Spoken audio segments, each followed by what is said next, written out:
Okay, I've got a question. What do an idyllic winter resort, ice fishing, and a fateful letter to Santa Claus have in common? Well, somehow, believe it or not, they are all key plot points in 2013's Let It Snow. We've got a lot to talk about, Josh. We do, Jennifer, and we'll unwrap it all on this episode of Do You Watch What I Watch? Jennifer pointed out that this might very well be the first one that we've reviewed starring Hallmark classic, now Great American Family ingenue, Candace Cameron Bure. Really? I think so, right? I mean, I know we've mentioned her in the past, but I don't think... I mean, I've seen plenty of her movies, but I don't think we've covered any yet. So this is the first one, I think. I can't think of any other ones that we've done. And, I mean, she was at one point revered as the Queen of Christmas. And this was one of, if not the first movie. So let's see if it, if it still tracks. And so here is the plot summary. An executive examines her company's new property and prepares a presentation to transform the rustic lodge into a new hotspot. All right, so curtain up, and we are in Phoenix, Arizona, not Maine. In Phoenix, Arizona, and our female lead, Stephanie, played by Candace Cameron Bure, is all business, and she is literally, Jennifer, stomping down the hallway in her high heels to her boss's office. Now, her boss is this guy named Ted, played by Alan Thicke, and he has some growing pains that he wants her to navigate, you're welcome, at a newly acquired resort in Maine called Snow Valley.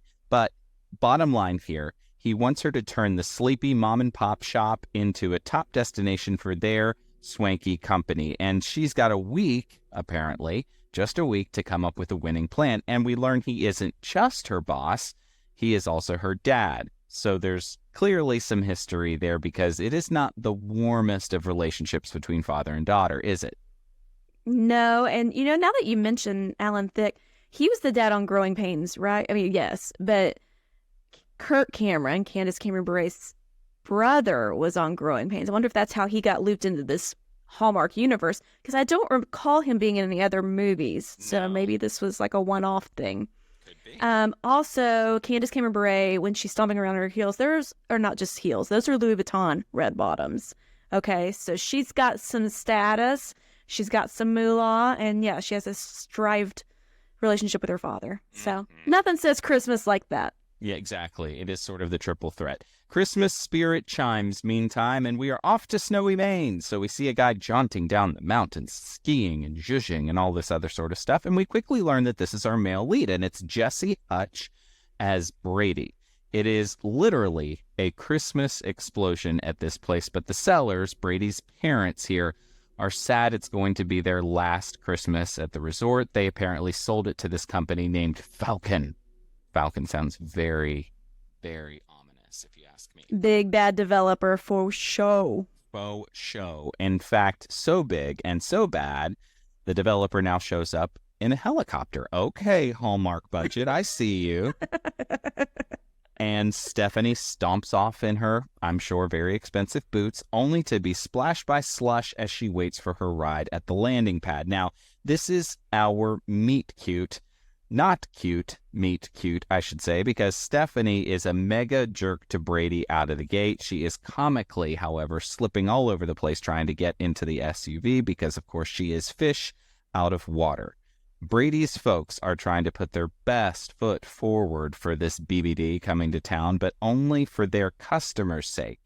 We quickly learn there's a whole heck of a lot of tradition at this place. Now, Stephanie is snapping photos with what I have to presume, Jennifer, is a 2009 model Nikon digital camera. We get complete with fake sound effects. It was very obvious they wanted you to know that she is taking a lot of pictures because it was mid-sentence. The whole was just ridiculous to me. Well, because she's a successful businesswoman and a developer, so that's what they do when they scout out these properties, I guess. All business. Even though they've already purchased it, right? Mm-hmm. Mm-hmm. So wouldn't somebody else from Falcon been on site?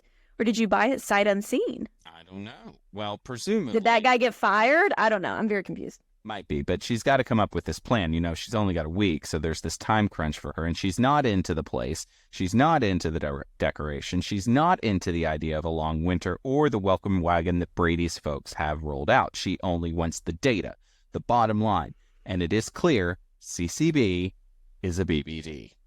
There you have it. Put that on a t-shirt. And Jesse Hutch, now he was on Snowman's. He was the snowman on Snowman's, if memory serves me correctly. The snowman that came to life. You're exactly right. Hashtag things I never thought I'd say in real life, but here we are. All right. So I think he lives in Nashville. I think so too. Jesse, come on the pod. Come on. Yeah.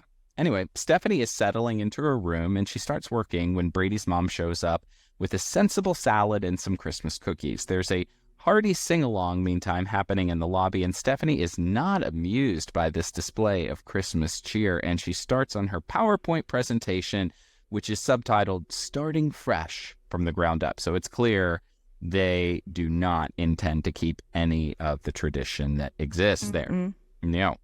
The next morning, Stephanie wanders to the buffet, and she is immediately confronted by tradition after tradition from some frequent flyer guests. So the premise here, Jennifer, is that people come every single year to celebrate their Christmas there and to do all of these same sort of traditions at this hideaway in Maine. And it's, I guess, kind of endearing. Would you ever do that, though? Would you ever go someplace? Because for me, Christmas is all about being home and doing everything at home. And I don't know. It didn't seem all that believable for these people who were so into the tradition to just pack up everything and go do tradition somewhere completely random. I don't know.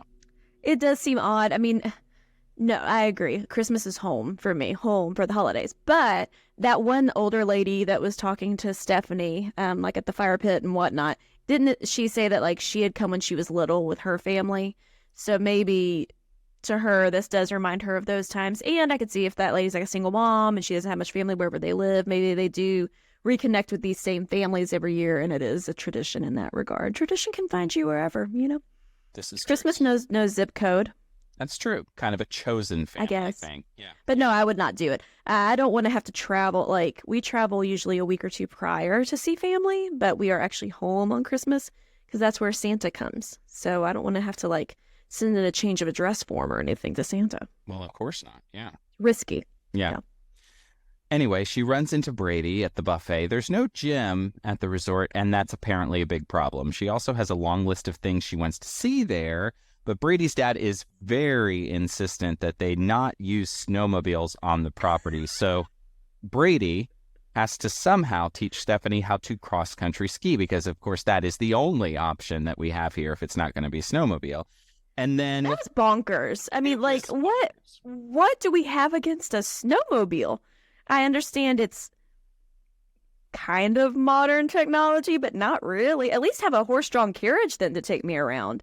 I gotta hoof it or ski or snowshoe. And you got to think that they brought all kinds of heavy machinery in to build this place in the first place. Right. So we can't be completely like Amish anti-technology here. I know. I don't know. That was a weird choice. I mean, it was obviously all just so they could have this moment of him teaching her how to ski, and she's terrible at it. And for sure, you know, lots of physical contact in the guise of let me teach you how to do something and mansplain it to you. Exactly. We get physical contact and a flirty glance, and we also get what I think is a pretty funny line when CCB whines, "I don't do winter." Girl, I mean, you're on Hallmark Channel at Christmas. No, I gotta say same. I don't really do winter either. I do winter more than summer.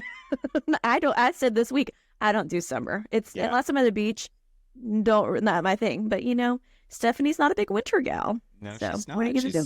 Also not a good skier either. She immediately splats. There's a little bit of physical contact and a flirty glance, which, to be honest, to me felt a little bit early in this movie, given how frosty things have been between these two thus far. I'll put a pin in that thought, and we'll come back to that a little bit later. Suspense. Stick around till the end of the video or the pod for more. Miraculously, Stephanie takes off skiing, but nearly crashes into a tree. It is a comical beam-up, a brief moment of peril, if you know what I'm talking about. I meant to tell you, I was behind a car the other day, and the the license plate, the letters were BMOP, beam-up. And I wanted to take a picture, but I was driving, and then they turned before I hit a stoplight, so I wouldn't be responsible. But it's catching on. Clearly, people are getting personalized license plates because of our podcast. Let's not the other way around. Exactly. It's sensation. Sorry. Yes. Be on. Anyway, Stephanie's wearing her fancy boots again, and she's woefully out of place at the pond, continuing to snap pictures with her old Nikon and envisioning her new fancy resort. She is miffed, just downright miffed at the seasonal onslaught of the place. Does everything have to do with Christmas? She asks. Bah humbug. Yeah. Brady's mother has the line of the movie, I think, and she says, "At Christmas it does." Yeah. She ain't Christmas sells, lady. Yeah, seriously. Anyway, Brady's mom decides Stephanie needs some warmer clothes, and she suggests Brady takes her to town to go do some shopping. And before they leave, we get the details on the family's connection to the resort, Brady's hesitancy over taking over the place, and Stephanie's own family drama. So we unpack a lot of character development here. They're both kind of Grinches about the whole thing, so they kind of bond a little bit over it, I suppose. Yeah.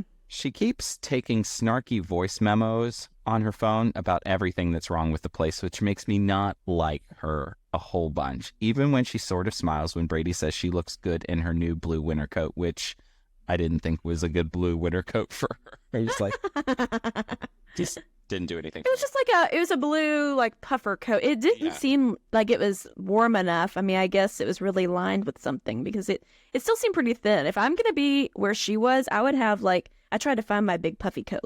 It would be up to my, covering my nose, and I would be really bundled up. Hers was still figure flattering. Very.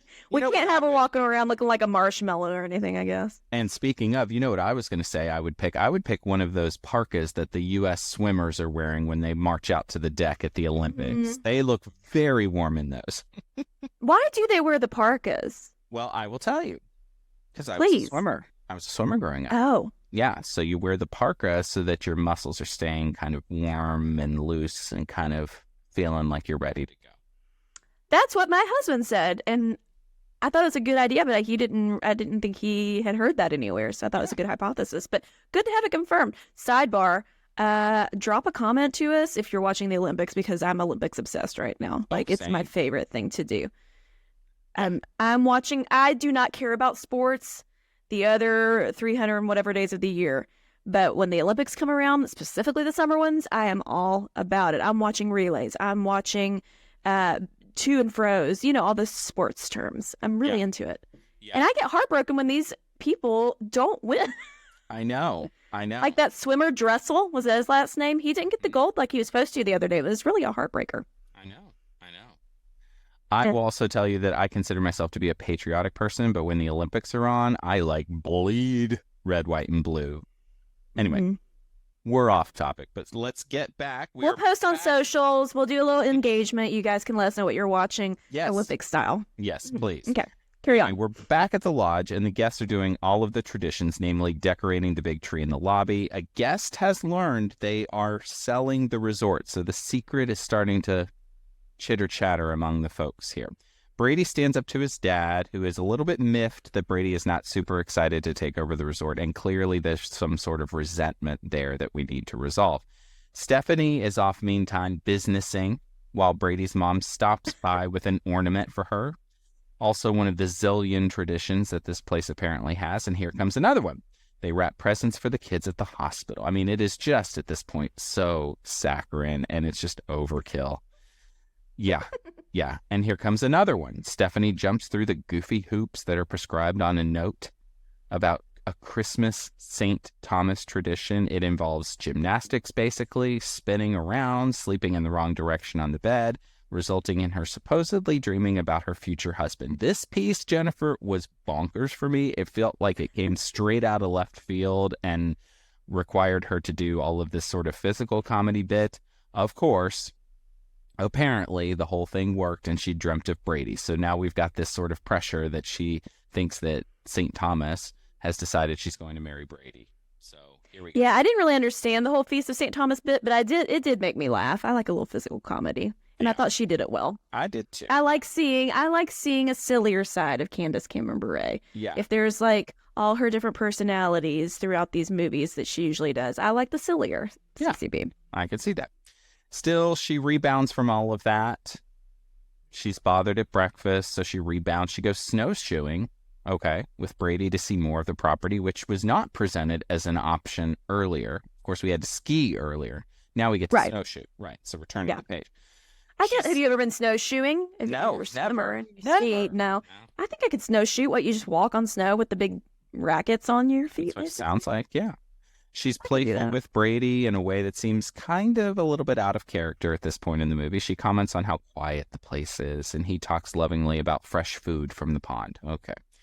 Later, Stephanie gabs with Brady's mother, who talks lovingly about tradition and passing the torch of Christmas. She makes Stephanie promise to keep it going. And, well, that probably does not fit into her PowerPoint presentation, so there's clearly a tension afoot here. Stephanie spots Brady sledding with the kids and asks someone why he never got married. The kids recap their Santa wish list. One of them wants to know what Stephanie's going to wish for, and Stephanie is making snow angels suddenly. What? She is just slain in that Christmas spirit. I mean, just like they put the Christmas holy water on her, and here we are. It was bonkers. It was out of left field. Yeah. Anyway, she's making snow angels, and of course, here comes Dad. Her dad calls her, and he is worried that she's getting sucked into the sentimentality of it all. Clearly, she is. He is not nice, not warm, and she is 1,000% bothered by it all. So. Well, I had to laugh because he was like, do I need to get Bart Johnson to handle things? And I wrote, no, not Bart Johnson. I know. We don't know who Bart Johnson is. It just sounds like a tool businessman. Yeah. Well, that's exactly what it is. Bart Johnson. Exactly. Yeah. We are led to believe that Bart Johnson is, her business rival, her rival in business. So clearly, Dad doesn't even care that this is his daughter, right? He's just all about the bottom line, and that's all. Stop making snow angels and get to work. And now, sometime around all of this mess, there was something that maybe it was the tubing Brady was doing, and Stephanie didn't want to do, and so he balked at her like a chicken, And it's been a long time since I've heard somebody taunt somebody for not wanting to do something by balking like a chicken. I know. Yeah, that's so vintage to me now. We don't do that anymore. We don't. Anyway, Brady, after he, makes fun of her a little bit, asks her out for a date. Okay, so they're going to go to dinner. Sure. They go for a moonlit walk, and he turns on lights leading to the ice fishing shack. So this is his date. He has gussied up the ice fishing shack. It looks pretty warm and cozy, and she is surprisingly giddy when she catches a fish. Okay, they somehow cook it up in the shack and have a delicious dinner and smile at each other. I wrote in my notes. Anyway, the date wraps up and we learn Stephanie's mom passed away when she was 6 years old, and we almost get a kiss. Almost, I say, but we are actually interrupted by a Christmas light emergency at one of the nearby cabins at the resort, and Stephanie pens a letter to Santa a little bit later that night. Her heart is softening to the season. No. This Christmas decor is acting like an aphrodisiac for her. Okay, this is just like none of this is sustainable post-Christmas. Let me just say that right now. When I tell you she is swept up, she is 1,000% swept up in the magic of it all. Yeah. Mm-hmm. Yeah. So much so that she's now in the kitchen next day with Brady's mom, baking and bonding. We light the tree. It's magical, and Stephanie is super wide-eyed as we all sing, "Oh, Christmas tree, oh, Christmas tree." And the guests hug and cheer when Brady's mom offers them hot cocoa. It is sickeningly sweet, like syrup on top of syrup, on top of molasses, on top of honey, sweet. Get your insulin shot. Yeah. I mean, but you love a baking montage. You didn't enjoy Stephanie and Brady's mom in the kitchen? It didn't really hit for me. Because it felt like we were just throwing everything that was Christmas into the mix here. Like, I'm all for a Christmas explosion, but this maybe felt like this much too much. I don't know. I get that. That. Yeah. And "Oh, Christmas Tree," it must be one of those songs that's been around so long that they don't have to pay the rights to it anymore. It's, what is it called? Not common law. What is it? When it's like... Public domain. Public domain. There you go. Because... these movies love singing "Oh, Christmas Tree," "Oh, Tannenbaum," sing all the verses. They make up verses you never heard before. I mean, they can't get enough of that song. Nope. Candace has a line here that I think is just really summing up everything for her right now. She says, quote, "I just never imagined there could be so much magic in Christmas. And every time I dreamed about it, this was always what I dreamed it should be." Woo! That is some wordsmithing right there, I tell you. She was a troubled youth, you know? Lost her mom and had a tool of a dad who wanted to be with another family, including her long-lost brother named Kirk. Yeah. She's got some family trouble. She's got some family drama. Anyway, Brady has had a change of heart too, and after hearing that sentimentality from her, smooches her. Newfound in their love and their love for the holiday, we get a sleigh ride / baking montage. They sit down for a family lunch full of soup and pumpernickel bread, only for her to get a call from mean old dad. Her PowerPoint presentation is due tomorrow. She finally reveals her dad's plan to bulldoze the place, not just fix it up, bulldoze the place. And this is, of course, the oopsie doodle here. So, if you're new to the podcast, by the way, an oopsie doodle is the point in all of these movies where the expected outcome is suddenly thrown into jeopardy, right? When we use the word jeopardy, it's a light touch of, you know. Yeah, we all know how these are going. They got about 15 minutes left of the movie. It's going to be okay. But yeah, they try to derail it a little bit and make you go, oh, record scratch. Yeah. Stephanie, in the midst of all of this, is totally conflicted about everything in front of her laptop. Brady is angrily chopping wood. He wants to share the place with her and step into his destiny. His dad suggests he show her his old college plan to actually fix up and modernize the place a little bit. Stephanie is super excited to see said plan, so they get to work on a new version of her PowerPoint presentation, Snow Valley, building on what we have, which I like the name of that. That sounds a little bit more doable and sustainable. Yeah, yeah.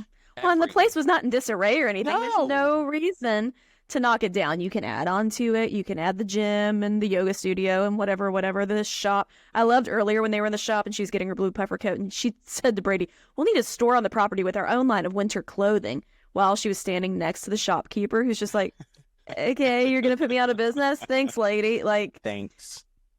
We're going to do it up right so people never have to leave the resort and support this small town. Right. We can just take every cent that these people bring and not let them support the local economy. Of course, yeah. Yeah, that's a little awkward. So we are all chipping in on this final preparation for this presentation to mean old dad. You know, he shows up and he is totally a jerk. Brady says, "Merry Christmas." And he says, "Yeah," in response. That's like sometimes, especially at my old apartment, if I would see, you know how you see somebody walking towards you and you at least smile or be like, "Hey, how are you?" Like whatever pleasantries.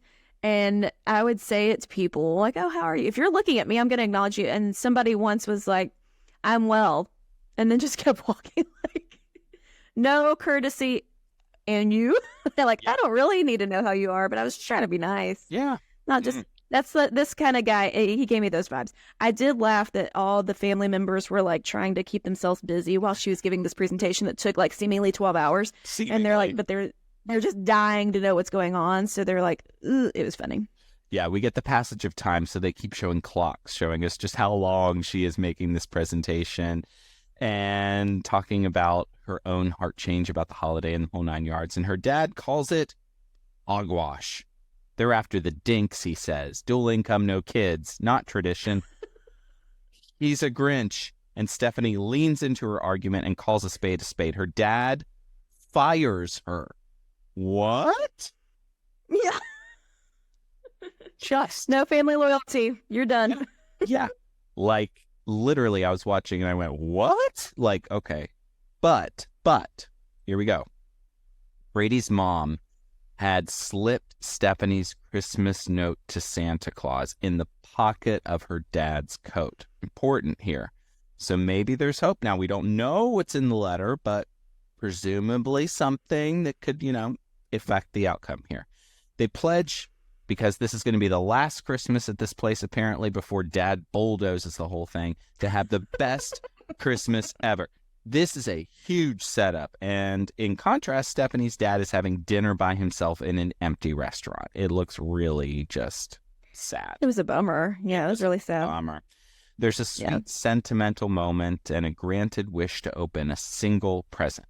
One of the kids grabs one, and it's a Leap Pad Ultra. We literally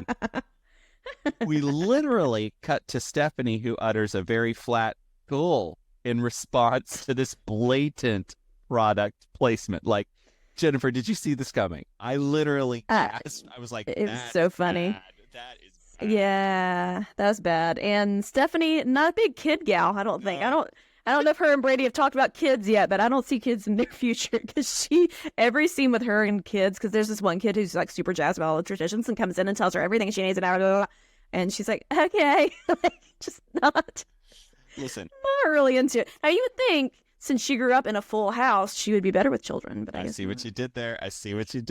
You know, I had to laugh too. It's like, if you're paying all this money to get a product placement in one of these Hallmark Channel movies, you want the queen of Hallmark to say something more about your product than "cool." Yeah. That's literally the way she said it. Like, oh, I've seen this. Let me try it. I can run my business from it. The Leapfrog Ultra. Look how handy. Now, was it better or worse than Kirk Franklin's "'Twas the Night Before Christmas" Shark Hydrovac? Because that's still my favorite product placement. Yeah, the Shark Hydrovac in that one is just chef's kiss. I mean, not only did they talk about how perfect a product is, but we actually got to see it when it was cleaning up the storm. It was just, it doesn't get any better than that. It doesn't get better than that. We'll put a link in the YouTube descriptions on YouTube to that video, because you gotta, if you've never seen the movie, you at least got, I think that was like a 5-minute review. You gotta watch it, because man, that movie is excellent. Anyways, okay. It's almost like satirical in how bad it is. Anyway, so, yeah. Anyway. I love it so much. So we're in a bland hotel room with Dad, and he finds her note. And her note, we hear her reading it as he reads it, and it's all about wanting to have her dad back. And he nearly collapses on the bed from the weight of it all. So we're back at the lodge reading the Christmas story, and then it's Christmas suddenly, and Stephanie is gleeful, and she and Brady unwrap matching hats that are super cute. Brady's dad at dinner time a little bit later gives a perfect toast, and out of nowhere, here comes Stephanie's dad. What? He shows up. He's dressed as Santa Claus, and he's handing out gifts, traumatizing the kids, I would presume, when he pulls down his beard and reveals who he really is. He's not Santa Claus. He is her dad. They embrace, and he offers her a promotion. So clearly the letter has changed his heart. We get a final scene, a declaration of "I love you" between Stephanie and Brady, and a mistletoe kiss, and yay, it is finally snowing as we fade to black. Okay, it is time for our gold or coal segment. If you're new to the podcast, Josh and I each bring 3 gifts to the pod. If there is more gold, it's a cozy winter resort. And if there's more coal, it's a sad Motel 6. And if it's a tie, it's just a Merry Christmas. Josh, I'm coming to you first. All right, so I'm going to give some gold. This literally is Christmas overload.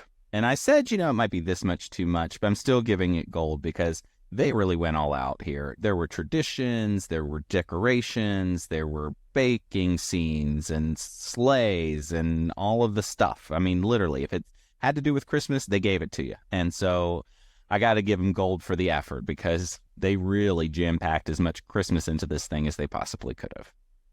Mm-hmm.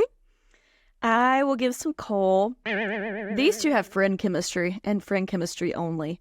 There is 0% chance that they have anything of a foundation to be saying "I love you" at the end. I wrote, "Hubba, what? I love you."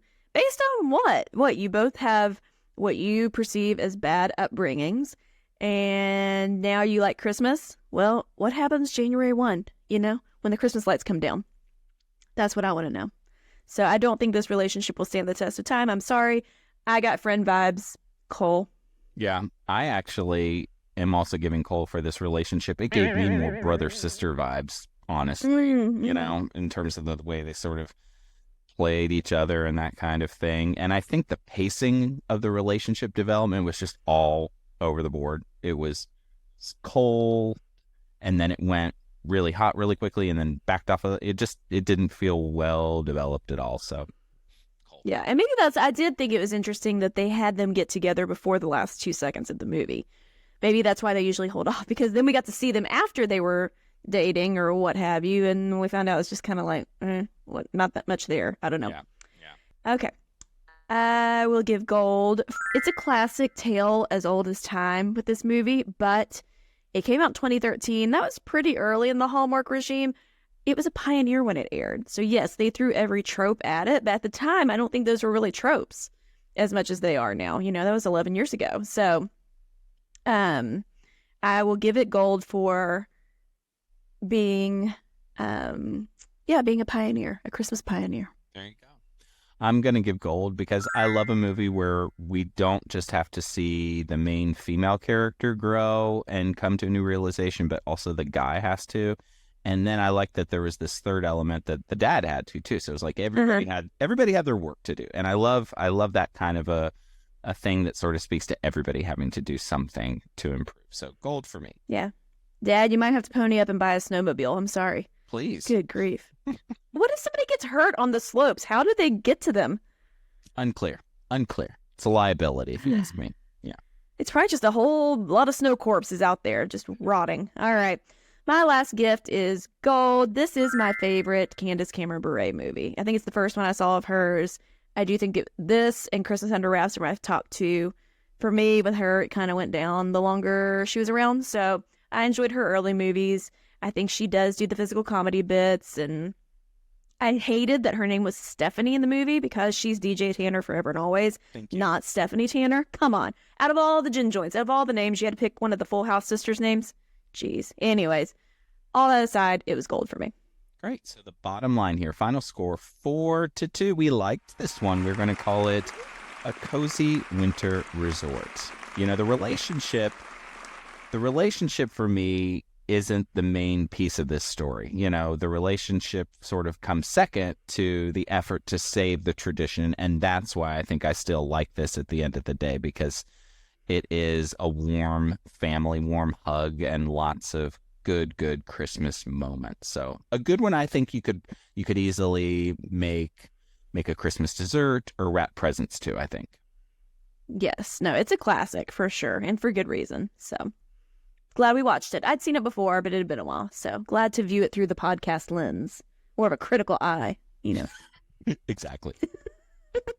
And that, friends, is another episode of Do You Watch What I Watch? A very special thanks to Nick Schwartz for our amazing theme song, and of course to all of you for taking the time to listen and watch.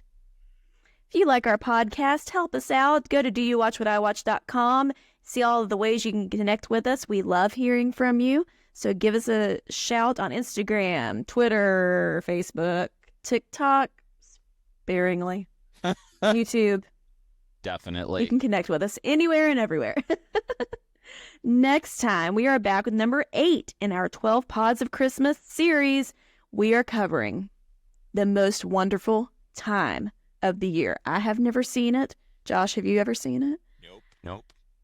Whenever there is a What's Your Favorite Christmas Movie of All Time forum or chat, this is always a buzz. I mean, it's a classic. You guys love it. So we're going to watch it, talk about it. And here's the plot summary. Corporate analyst and single mom Jen, I love that name, tackles Christmas with a business-like approach until her uncle arrives with a handsome stranger in tow. Now, I think the uncle is Henry Winkler. Yes. The Fonz. The Fonz, yes. What could be bad about that? We will have much to discuss. And until then, may your days be merry and bright. We'll see you next time.